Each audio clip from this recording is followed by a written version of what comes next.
Isang grand evangelical mission ang ikinakasa ng Iglesia ni Cristo sa susunod na Martes, ika-28 ng Pebrero. Pero ngayon pa lang, nilinaw na raw ng INC kay Pangulong Ninoy Aquino na hindi raw ito rally bilang pagsuporta kay Chief Justice Renato Corona gaya ng mga napapabalita. Balitang hatid ni John Consulta.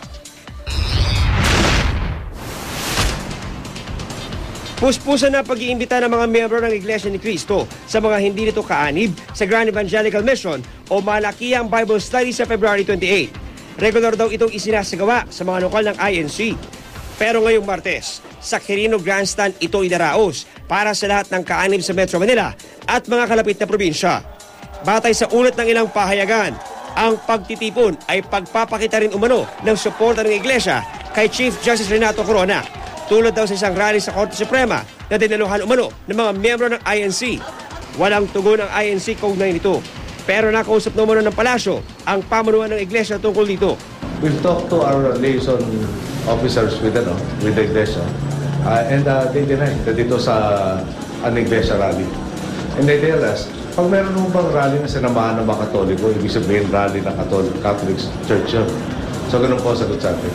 Kaya naman ang palasyo, hindi na raw bibigyan pa ng kulay ang nakabang pagtitipon ng INC sa February 28. They're leading up to an anniversary.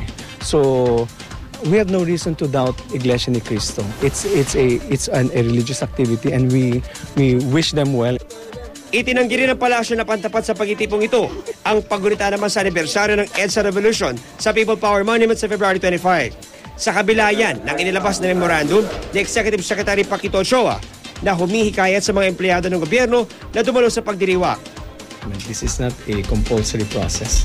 So there is no such thing as a show of force. This is something that we would like to cherish and remember what we did in EDSA. John Consulta, GMA News.